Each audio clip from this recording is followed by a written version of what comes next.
శ్రీమాత్రే నమః. ఈరోజు భజగోవిందంలో 10వ శ్లోకం నేర్చుకుందాం. వయసి గతే కః కామ వికారః శుష్కే నీరే కః కాసారః క్షీణే విత్తే కః పరివారో జ్ఞాతే తత్వే కః సంసారక. భజ గోవిందం భజ గోవిందం గోవిందం భజ మూఢమతే. వయసు గతించి వయసు మామూలుగా మనము పెరుగుతుందనుకుంటాము, కానీ రోజు రోజుకు క్షీణిస్తూ ఉంది మన యొక్క ఆయుష్ అనేది మనం ఇక్కడ తెలుసుకోవాలి. యవ్వనం క్షీణిస్తే ఇక కామ వికారము అంటే కోరికల పైన ఆ తృష్ణ అనేది ఇంకెక్కడ ఉంటుంది. మామూలుగా వయసు మళ్ళీ వృద్ధాప్యంలో ఉన్నటువంటి ఆమెకి నగలెందుకు, పట్టు వస్త్రాలు ఎందుకు అని కోరుకుంటామా లేదా? అదేవిధంగా నీరు ఎండిపోతే చెరువు ఎక్కడ ఉంటుంది? వయసు ఉడిగి పటుత్వము తగ్గి శక్తి క్షీణించినప్పుడు ఆభరణాలపైన, అలంకారాలపైన, వస్తువులపైన వ్యామోహం అనేది ఉండదని మనకి ఇక్కడ చెప్తున్నాడు. సిరి సంపదలు హరించుకుపోతే ఇక ఆశ్రిత జనాలు ఎక్కడ ఉంటారు? అదే సిరి సంపదలు హరించుకుపోతే ఇక ఆశ్రిత జనాలు ఎక్కడ ఉంటారు? తత్వజ్ఞానం కలిగితే ఇక సంసార వ్యామోహము ఎక్కడ ఉంటుంది? ఇక్కడ మనకి సముద్రమంత వ్యామోహం మనిషికి, డబ్బులపైన, ఆస్తులపైన, ఇవన్నీ. కానీ అవన్నీ కూడా చెరువులో నీళ్ళు ఏ విధంగా వెళ్ళిపోతాయో, సిరి సంపదలు ఏ విధంగా ఒక టెంకాయ పండులో నీళ్ళు ఏ విధంగా వెళ్ళిపోతాయి, ఆ విధంగా వెళ్ళిపోతే నాకు అది కావాలి ఇది కావాలి అని అడిగే వాళ్ళు ఉండరన్నమాట. ఆ విధంగా మనలో తృష్ణ అనేది పూర్తిగా ఎప్పుడైతే తగ్గిపోతుందో, కోరికలు అనేటివి తగ్గిపోతాయో, ఆ చంచలమైనటువంటి మనస్సు కూడా ఉండదు. అందుకే ఆ యొక్క విత్తనాలు మొలకెత్తుతాయి ఎప్పుడు? అవి గనక ఎండింప చేసేవాడే గురువు. గురువు యొక్క సద్బోధలు విన్నప్పుడు మాత్రమే ఆ యొక్క మనలో కోరికలను అన్నింటినీ కూడా ఎండగట్టేటువంటి ఆ యొక్క ఉపన్యాసాలు, అటువంటి సద్బోధలు వింటూ ఉండాలి మనము. ఏదో ఒక కారణం ఉంటే కానీ ఏ పని కూడా జరగదు. కామతృష్ణ విజృంభించడానికి కారణం ఏమిటంటే వయసుతో పాటు ఉరుకుతున్న యవ్వనము అన్నమాట. అదే ఒక లోతైన స్థలం, చెరువు అనిపించుకోవడానికి కారణం దాని నిండా నిలిచి ఉన్న నీరు. ఒక వ్యక్తి చుట్టూ చేరి మనుషులు ఆశ్రయించుకొని ఉండటానికి కారణము అతని వద్దనున్న సిరి సంపదలు. అదే ఒక మానవుడు మిథ్యా సంసారాన్ని పట్టుకొని వేలాడటానికి కారణము విద్య లేకపోవడం వలన. అందుకే అవిద్య కార్యకారణ న్యాయం ప్రకారం కారణాన్ని తొలగిస్తే కార్యము ఉండదు. కారణాన్ని తొలగించాలంటే ఈ పని ఎందుకు చేస్తున్నాము, ఏమి చేస్తున్నాము, ఎందుకోసం ఈ భూమి మీదకి వచ్చాము, నేనేమి సంపాదించాలి అనేటువంటి జ్ఞానాన్ని ఎప్పుడైతే తెలుసుకుంటాడో, అవిద్య అనేటువంటి అది ఈ కారణము ఎందుకు చేస్తున్నానా, వాల్మీకి మహర్షికి ఏ విధంగా నారదుడు హితబోధ చేశాడో ఆ విధంగా హితబోధ మనం తెలుసుకున్నప్పుడే ఆ యొక్క కార్యము తొలగుతుంది. వాసనలబడు జలాలు నిండి ఉన్నప్పుడే మనసు అంటే గత జన్మలలో ఉన్నటువంటి పరివారంతో ఉన్నటువంటి కోరికలు, అవన్నీ కూడా మనం కూడా ఆ వాసనల వెంబడి వెళ్తూ ఉండటం వల్ల మన మనసు మానస సరోవరం అయి ఉంది. వాసనలు ఖర్చయిపోయినప్పుడు సరోవరము ఎండిపోతుంది. ఎప్పుడైతే అక్కడ అలజడి, ఇబ్బందులు, కోరుకున్నటువంటి దానిలో ఆనందం లేదు అని ఎప్పుడైతే అనుకుంటాడో అప్పుడు ఆ కోరికలను క్రమేణ తగ్గించుకుంటూ ఎప్పుడైతే ఎండిపోతాయో అప్పుడే ఆలోచన బీజాలు మాడిపోతాయి.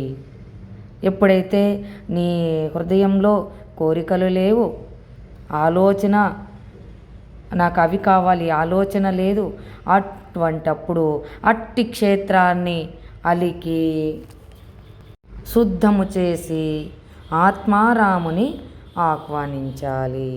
అదే ఇక్కడ అన్నమాచార్యకి నాటి బ్రతుకు నాటకమో కానక కన్నది కైవల్యము, నాటి బ్రతుకు నాటకమో పుట్టుటయో నిజమో పోవుటయో నిజమో అన్నాడు.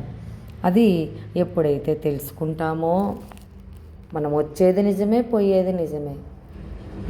నడమి పని నాటకము, ఈ 3 నాళ్ళ ముచ్చటని ఎప్పుడైతే తెలుసుకుంటామో శాశ్వతమైన సచ్చిదానంద గణ పరమాత్మ అయినటువంటి భగవంతుణ్ణి ఆరాధించి జ్ఞానాన్ని పుణ్యాన్ని సంపాదించుకోవాలి.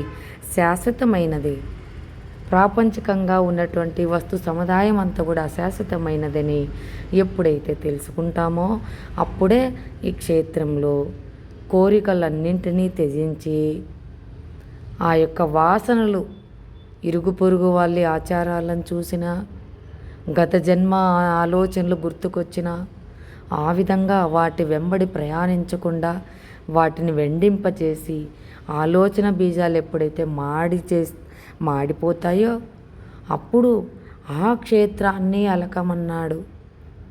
ఏ విధంగా?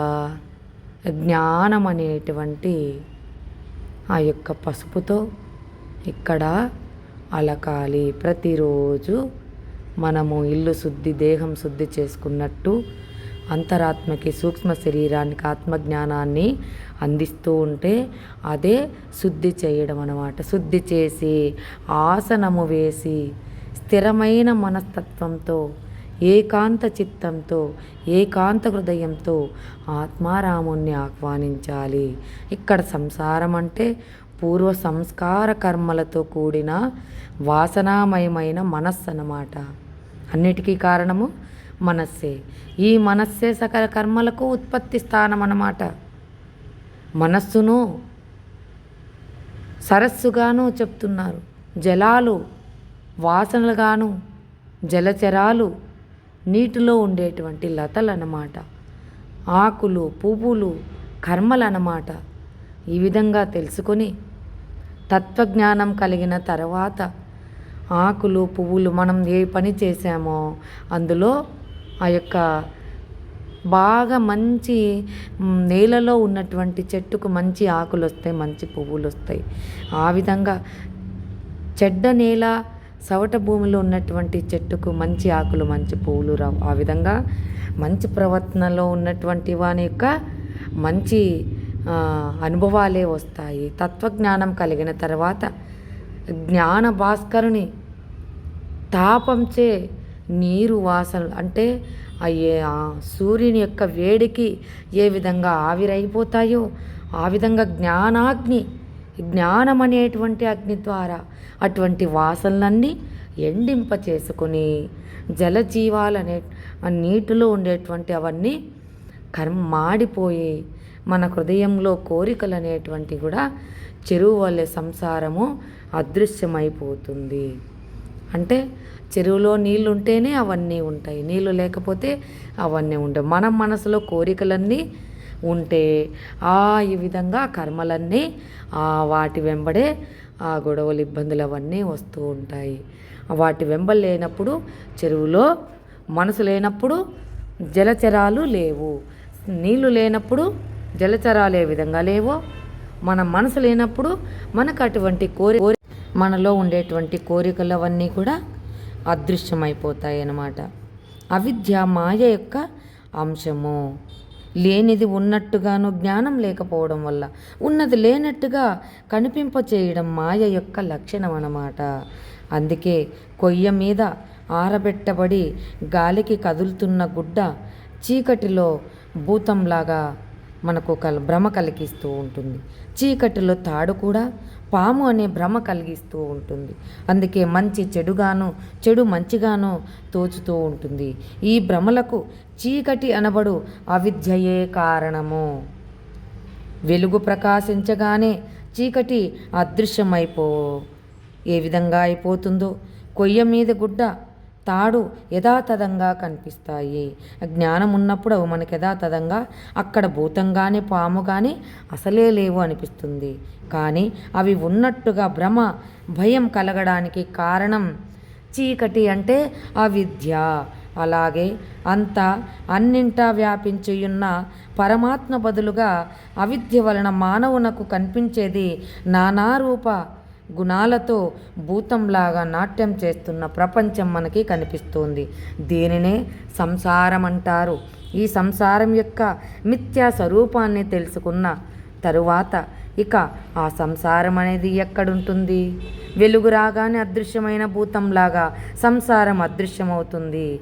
ఈ సంసార బంధాల బాధల నుండి విముక్తి పొందాలంటే నిజ తత్వానుభూతిని కలిగించునట్టి జ్ఞానాన్ని సంపాదించు.